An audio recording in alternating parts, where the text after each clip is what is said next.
What's up, everybody? Welcome to BioS3 Raw TV. Today, very, very interesting video. You can see by what I have up on the whiteboard, it says cannabis. We're going to talk about cannabis today. Marijuana, cannabis, weed, whatever, however you want to say it, right? And why I am a big supporter of cannabis. Now, it's not something I've talked too publicly about, because until recently, it wasn't as legal as it is all over the country as it is now. Now, many places it's legal for medicinal, it's legal for recreational, it's at the very least decriminalized in many states now, which doesn't mean that it's legal where you can go buy it, but it means that if you get caught with it, you might get a ticket and not really, unless you had a large amount of it like you were selling it. Like, it's the culture is just different now with what cannabis is, what it does. And now that the medicinal purposes have been coming out and people have been getting that stuff explained to them, like what terpenes are and different strains, and it's gone from being like the drug that Cheech and Chong used to use to get high in the 70s to something that has multiple uses for medicinal purposes. For people that have had, we got these guys mowing the lawn out there again today, you know, for people like myself that have been on medications and the medications didn't work, cannabis is a viable option. Now, bear with me. So let's first of all start out like, well, Jerry, you were addicted to opiates, right? You're in recovery. You're addicted to heroin, pills. You know, like, how the fuck can you justify doing this? Well, I couldn't for the longest time. You know, for the longest time, I looked at it as if I did cannabis, I would break my sobriety and I would be off and running on a drug bender that would last weeks at a time, put me in the hospital and probably kill me. It was going to flip my life upside down. That's where I was at for years and years and years. Now, when I was younger, I'd say probably it was after my teenage years that I started having a hard time sleeping throughout the night. I mean, I couldn't fall asleep. I think my attention deficit sort of got worse as I got older. And when I would lay my head on the pillow, my mind would start racing 1,000,000 miles a minute and it wouldn't shut off. So it'd take me like 2 to 3 hours to fall asleep. And then I'd get up in the middle of the night to go to the bathroom or whatever, just roll over and be awake, and I'd be awake for another 2 or 3 hours. So it was like I would get a couple hours here, a couple hours there. It was broken. It was really not good. And I went to the doctor. I said, here's what's going on. So they had diagnosed me with anxiety. They had diagnosed me with depression. Started me on things like Buspar, Paxil. They gave me all these different drugs. And finally they said, we're going to give you something for sleep.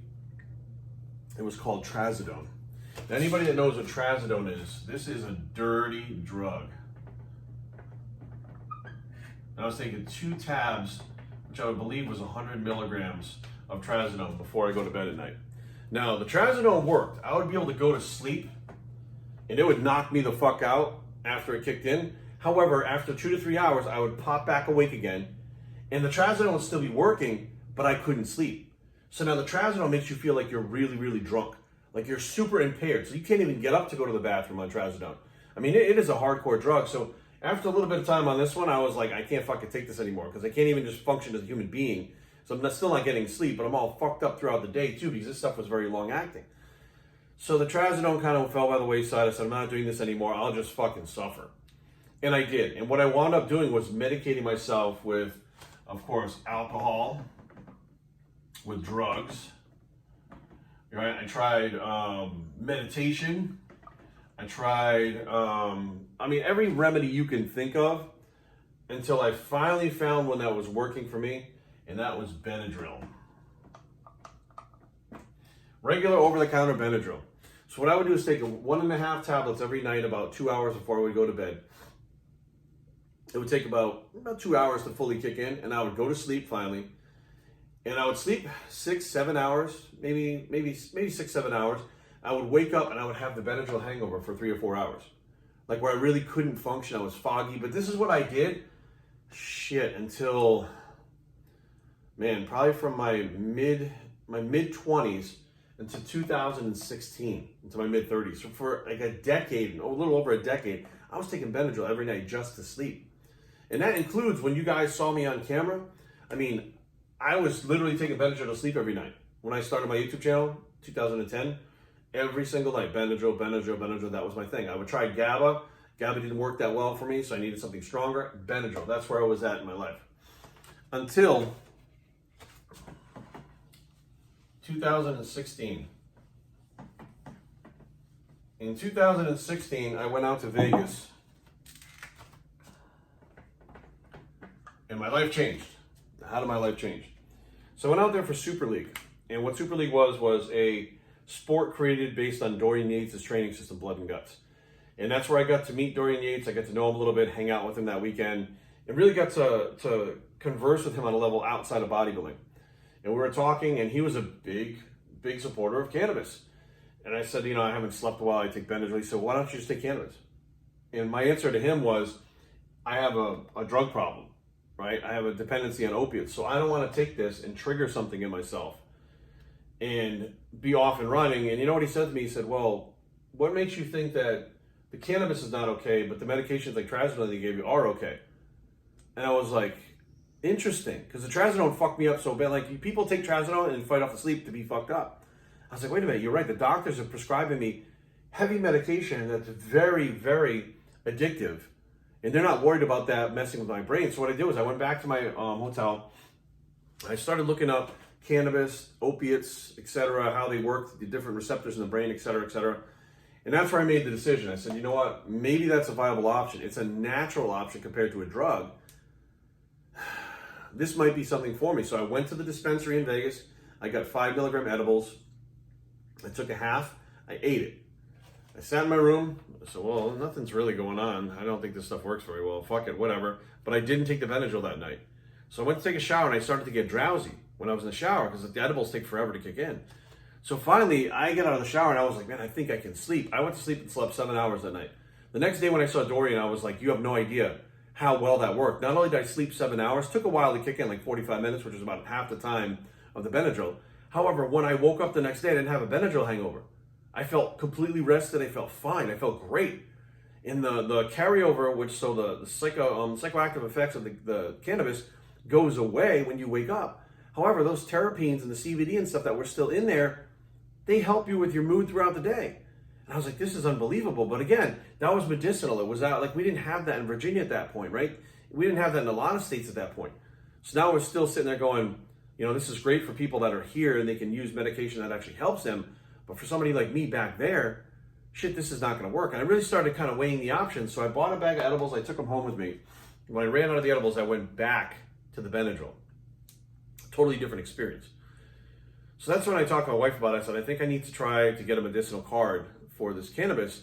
And my wife, Erin, my close friends, my mom, everybody was very skeptical of me using cannabis because they're like, what if it sets something off? And more research I did showed that a lot of times cannabis can help get people off of opiates, interesting enough, because it can ease the pain of the withdrawals. Although it doesn't affect the same receptor in the brain, it can still ease the symptoms. So I found out, well, cannabis is used for pain, depression, anxiety. I'm like, holy shit, to help you with eating when you're, your appetite and stuff when you have cancer. I mean, I'm like, this thing, so many things that it does. And now I'm learning all these different strains and how to combine different strains and how they're creating new strains and terpenes and all the things that come with it. And I'm like, this is an amazing, amazing product, right? But I still had it in my head, cannabis is a gateway drug, right? That's what we've been taught, gateway drug. So 2016, my life changed forever. So I started using cannabis. It's 2021 now. Every single day, besides when I went back to the Benadryl, I've used cannabis. And my life has gotten better and better and better. We'll talk about, again, we're going to go through really in depth. This video is going to be very in depth. So I want people to really understand, right? So at this point, I want to get on the medicinal part of cannabis, right? So I look at it like this. Not only is my life getting better and I'm sleeping, like I feel like I'm in a better mood. Like this is very strange because this really always was about being a gateway drug, right? Gateway. What does that mean? It means that if you use cannabis, you're more likely to use something like cocaine or heroin or an opiate. You begin here and that opens the gates and is the gateway to other drugs. Once you've tried one drug, you're going to try other drugs. That's what the whole gateway thing means, right? Gateway. Once you try one, you try the other. Well, here's the problem with that. My doctor told me, just not for insomnia, but because I have ADD and anxiety, that I could use cannabis during the day if I wanted to, and she would prescribe me a certain amount so that it wouldn't make me like super loopy and stuff, but it would control that stuff. Now, remember, I'm taking cannabis to sleep. The problem I had with opiates was it wasn't to sleep. The opiates controlled me. I took them all day long, nonstop, every couple hours I was taking them. You don't control the opiates control you. There's no two ways about it. So now I'm looking at this whole cannabis thing, thinking to myself, Well, it's been like 2 years, 3 years. Well, no, hang on. It was 16, 17, 18, 19, 20. 5 years I took cannabis only at bedtime. And I didn't really feel the super effects because when I got drowsy, I went to sleep. So it wasn't like a party thing. It wasn't to feel good. It was to get sleep. So the lockdowns come, 2020. So from 2016 to 2020, right? Only at bedtime is when I used it. So during the lockdowns, there was one day my anxiety was very high. It was pretty bad. I mean, I think the lockdowns affected most of us in similar ways at some point. You know, we all had something that kind of freaked us out during the lockdowns. And I tried to use a dose of the cannabis during the day. And what happened was I was so impaired that I couldn't really function. Now, don't get me wrong. I wasn't like drooling on myself and passing out. But like Aaron would ask me a question. I'm like, what? Like I was stoned, right? And I don't want to be stoned. I don't want to feel high. I don't want to walk through my life and, you know, interact with people high. That's not what I want. Like I want to be able to understand everything, react in real time, and feel my life, right? I like my life. I enjoy my life. I built my life. So if I built something, why would I want to escape it? So that one time I used it, I was like, I can't do this. And she was like, hey, it's up to you. The doctor told you. I said, no, but I can't do it. It was very interesting because I could control taking it at night, and I didn't want to take it during the day. I could control what I was doing with it. I was like, well, shit, this is really weird because I was always in the impression it's a gateway drug, and weed, just like every other drug, cannabis, it's a bad drug. It's going to control you. It's the devil. It's the demon that it's been made out to be. But I've seen Oxycontin do way worse than cannabis ever did, and the doctor's prescribing this like crazy. And that's where I really stepped back and I said, gateway drug, huh? Interesting. So cannabis has had nothing but positive effects on me, my life, my relationships. I mean, many of you probably have even seen me be calmer nowadays because I do have a leftover part of the cannabis that I took the night before in my body throughout the day, right? So I'm a lot more calm without having the psychoactive effects. It's like a CBD, right? And I was using CBD during the day too. That's actually another great product that has no psychoactive effects whatsoever, which actually was kind of what led me towards using cannabis. I had used CBD first, and that helped me with my anxiety in general. I have a bunch of videos and stuff up about that because I knew that CBD had no psychoactive effects. However, it was still the hemp plant. It was still the cannabis, right? So I'm like, okay, I'm looking at these things going, this is not the bag of weed you got in high school that you got high at a party, right? Now there's a lot more understanding to it. There's a lot more information on how this stuff can be used medicinally, right? Let's get back to gateway, right? What I'm about to say right now is probably going to shock a lot of people. It's common sense. It makes a lot of sense. It is the truth. It is science. It is 100% able to be fact-checked. All you got to do is go out there and check it. Now, they don't do a lot of studies. They don't do a lot of meta-studies. But if you talk to people that are addicted, you talk to people at rehab places, hospitals, etc., they're going to tell you what I'm about to tell you right now.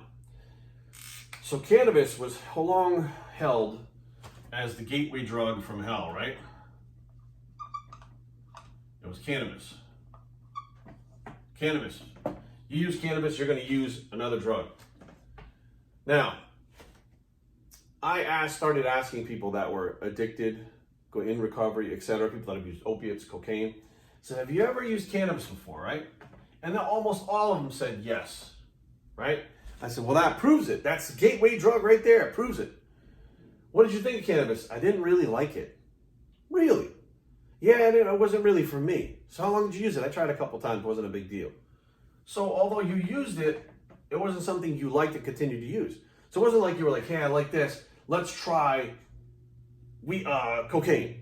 Maybe that's even better. Or I really love weed. Let's try heroin. That might be even better. Or I really love weed. Let's try crystal meth or crack or whatever. That's not how it worked. It wasn't leading people to other drugs. Well, I said, well, that's interesting. Hang on a second. Not everybody that tries cocaine tries heroin. Not everybody tries heroin tries cocaine, right? So what if there are drugs out there that are being introduced to us by something other than cannabis that are gateway drugs that we're not paying attention to? This is where, you know, I get to like, we're all the same, because so many people are going to freak out when I say this right now. So I said, okay, how many of you tried cannabis? Oh, almost all of them tried cannabis. How many of you have tried alcohol? All of them. I said, oh, hang on a second here. So before you even got to the cannabis, you tried alcohol? Yeah, what'd you think? Oh, I used to drink quite a lot. So you liked alcohol, right? So you liked alcohol and you tried weed because you liked alcohol and you thought that would be similar, and they're two very different things. But when did you try alcohol for the first time? Me, personally, 12 years old. By 12 years old, I was drinking every weekend. Alcohol, right? We're talking about cannabis being a gateway drug. Alcohol, 12 years old. I wasn't anywhere near cannabis at 12 years old. But here's another one. You guys are not going to like this. And remember, alcohol's a drug, right? What else is a drug that people have used before alcohol? Almost everyone that would lead, and I'm going to draw the conclusions how it works. How many people used a drug that led them, that before they had alcohol, that they enjoyed, that they liked, and they may even continue using while they also use alcohol? Caffeine. Well, Jerry, hang on a second. Hang on a second. Caffeine, a drug, something your body gets addicted to, something that it requires you to continuously take in, or you go through withdrawal symptoms. Physiologically, you get addicted to it. Psychologically, you get addicted to it. Caffeine is something that many of us take. I mean, we got kids that are 15, 16 years old drinking coffee to study, popping fat burners because they're trying to, to do better at like studying and stuff like that. I mean, people used to do that all the time. They would pop ephedrine, pop caffeine. They use them to lose weight. I mean, kids 15, 16 years old in high school are going to buy fat burners and stuff like that, pre-workouts that have caffeine in it. Kids start with caffeine way earlier than they start with alcohol or cannabis. Yeah, but Jerry, what the fuck? It's just caffeine. Hang on a second. What does caffeine do, right? What does caffeine do that alcohol does, that cannabis does? What does it do that heroin does? What does it do that cocaine does? There is an effect on the brain that caffeine has that increases your serotonin and dopamine levels. It gives you a type of high. And when you're done, you get the crash, which makes you want to use more. So even after one dose, if you feel really good on that caffeine, which is what happens on that dose, when you crash from it, you no longer feel good. Oh, I'm tired of this. I need another dose of caffeine to keep me going. Boom. You are more likely to become addicted to caffeine than alcohol or cannabis or any other drug and not even fucking know it. And then when you do know it, you literally just rationalize it off as just being caffeine and you laugh. But your brain cannot survive without this shit. Your brain goes fucking crazy if you take the caffeine away. So you start with caffeine and your brain gets that feeling. Serotonin, dopamine increase. Boom. Feel good, right? Well, you're not even really paying attention, but you know that people drink alcohol, right? You know that people drink alcohol to party and to feel good, right? Well, you know what it feels like good with caffeine, so you try alcohol, right? Well, alcohol, somebody's got a joint at the party. Well, I know what alcohol feels like, right? Maybe weed is the same, so you try weed, right? Now, once you get to weed, you go, yeah, I smoked a joint a couple weeks ago. Let me shoot a needle full of heroin in my arm. Or let me line up the biggest whale of cocaine I can fucking find and do that right off the fucking coffee table. It kind of stops with cannabis, to be honest with you. What happens is when people can't get cocaine, right, or heroin, what they do is they revert back to that because it's the best thing that they can try to figure out to impair themselves. But that's not leading to those. So once I started linking all these things up, and I'm like, look, if you're going to go with gateway drugs, caffeine is a gateway drug to alcohol, hands down. Caffeine is the gateway drug to everything because your brain gets that first sense of serotonin dopamine uplift, like other than natural ways, right? Through caffeine. So what's the gateway drug here? We got a bunch of little crackheads running around that are all caffeinated out of their fucking skulls at like 10 years old with these energy drinks and shit, pre-workouts. And you're looking at cannabis for heroin and cocaine when that's not actually a fact. When you go back, you can ask people that are addicted to heroin, cocaine, meth, crack, whatever, and say, what did you think of weed? It's not really my thing. Alcohol, they love alcohol. Oh, they love alcohol. Caffeine, oh, if I can't get a fix of cocaine, enough caffeine will do me until I can find some more.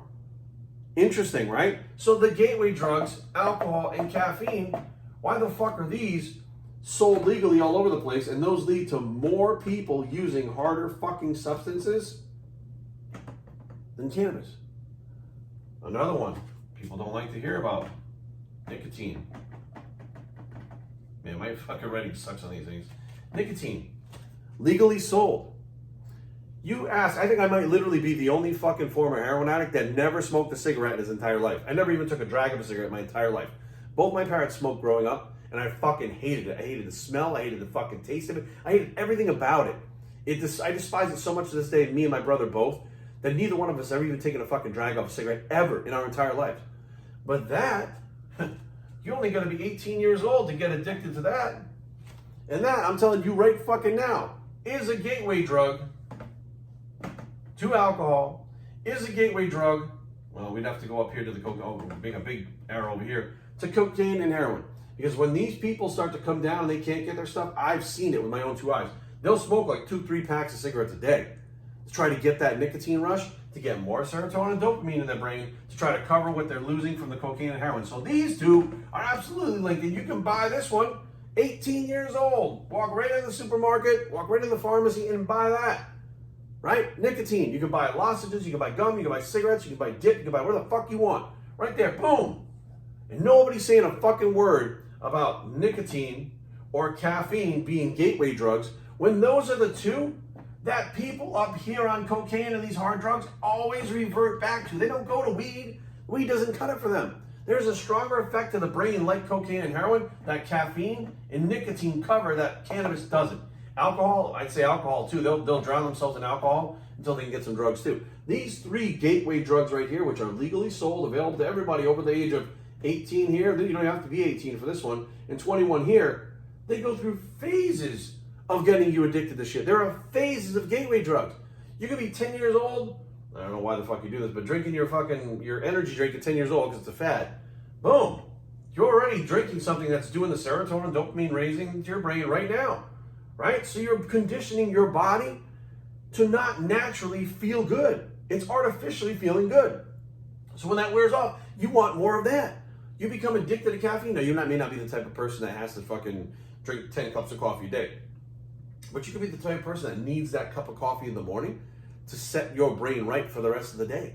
And what's crazy is you can even take the caffeine out of it and have just the flavor, just the taste of decaffeinated coffee that will still increase the serotonin and dopamine due to the ritual of it and what you're doing.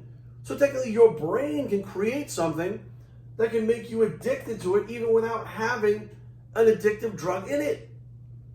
Now this is shit that you don't want to hear about it. People don't want to hear about this. They say, oh, Jerry, you're fucking crazy. No, I'm not crazy. I'm on fucking point. Okay, I studied the shit enough and I delved myself into it because I was the one with addiction. Like I had to decide, do I go through my life popping Benadryl every day and losing 3 to 4 hours out of my day every fucking day and getting to bed really late? Or do I try a natural means that I've been conditioned through media, my parents, Reefer Madness, which was a movie that came out in the 60s? Do I go with what I've been conditioned or with what I see with my own two eyes, what science backs up, and what makes logical sense? And that's where I kind of walked away. You guys know me. I don't follow the crowd. I don't give a fuck. I went with what I thought was right, and I made the decision that was best for me. And here I am, 16, 17, 18, 19, 20, 21, 6 years later.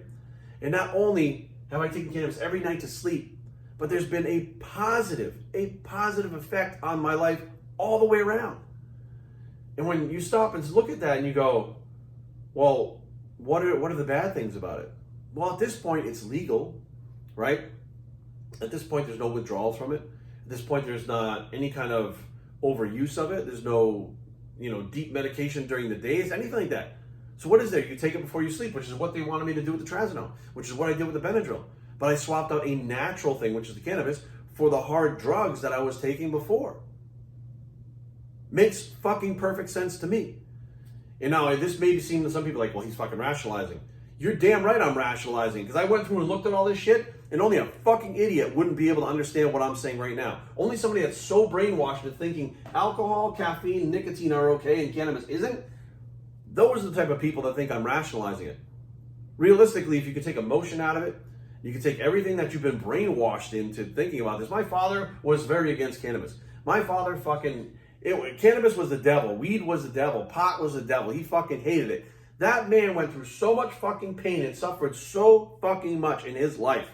He did have glaucoma. He had cancer. They offered him cannabis. He denied it. He said no, because he had it in his brain that was going to fucking kill him. He had cancer. He was dying, and he was still against cannabis. I wish now that he understood, that I understood enough so I could have explained it to him, he would have got some relief. My mother, who's going through cancer treatments, was losing a bunch of weight. The doctor told her, if you want to use these cannabis gummies, I'll prescribe them for you. My mom took the gummies, right? And that, it was amazing to me because she was so against it her entire life and my entire life. She took them and her weight went back up because she was able to eat. You know, a funny story was I said, how'd you feel on the cannabis gummies, Mom? She said, well, I didn't sleep very well. So you didn't?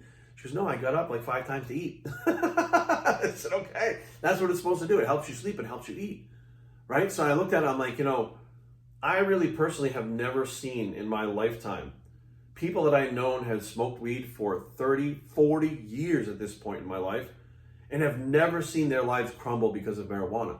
But I've heard about everybody that's been jailed for it, which I think is absolutely fucking insane. I think that the right steps are being made right now to legalize it, decriminalize it. And they've talked about decriminalizing it federally, which doesn't mean that it would be legal at that point where you could purchase it. But at least at that point, if you had a certain amount, they'd be like, make sure you do it in your house. Stop fucking around. If you had a large amount, they'd be like, here's a ticket. If you had too much and you were selling it, then you got to go to jail because you're doing shit and you're not paying taxes, which is a whole nother ballgame. But the bottom line is people are starting to realize now, and it took so long. And, I had my preconceived notions. I had my way of thinking about things that to me was just, cannabis is bad. I'm going to wind up being a drug addict again. I'm going to be off and running. And it has improved my life tenfold since 2016 when I started it. So be aware, guys. I support cannabis 100%. It has helped me. It has helped people around me. It's helped many people, including my mom. I have not seen, and I mean, don't get me wrong. You get the people that wind up being burners and stoners. I get it. But there are people that are going to be able to take anything and abuse it. There are going to be people that are taking caffeine, energy drinks that are abusing it. There are going to be people that smoke 3-4 packs a day and they eat lozenges and do a dip too. I mean, there's going to be people that abuse anything out there. It doesn't matter what it is, right? Even food. People abuse food and become 500 pounds. But the bottom line is, when you have something that works, when you have a doctor telling you, this is okay, despite you having that problem in the past with opiates, this is okay, and you still aren't sure, well, that's good, because you're watching out for you. And if you don't watch out for you, who the fuck else is gonna? But the bottom line is, when you follow the science and you do the footwork and you look at reality, this board is reality. This whiteboard is reality. Those gateway drugs are nicotine, caffeine, and alcohol. Every single fucking heroin addict, every single meth addict, every single fucking cocaine addict, they all have done these. But most of them don't like cannabis. But if they can't get their fix, they're drinking coffee or popping no-dose pills, and they're smoking cigarettes. So they're consistently using the things that led them there, and they bypass the cannabis because they don't really like it. Interesting, right? Don't take my word for it. Do the research yourself. Go out there and dig into it. And ask people. Ask them the questions that I'm talking about right now. And I think you just might find that there's a lot of stuff we were led to believe that I want to say was just unknown because people just weren't educated. But I think truly that cannabis has so many different applications that it would stop Big Pharma from making a lot of money. Since cannabis has been legalized in many of the states, pain pill sales have gone down dramatically. And that is a good thing from where I stand, of course. But the bottom line is, unless you understand what I'm talking here, gateway drugs, cannabis, in my personal opinion, I've seen it over and over again, is not a gateway drug. BobStraining@gmail.com. Leave comments down below, but don't fight. BobStraining.com is a blog. Cannabis is not a drug. It is a drug, but it's not a gateway drug, bicep. And we are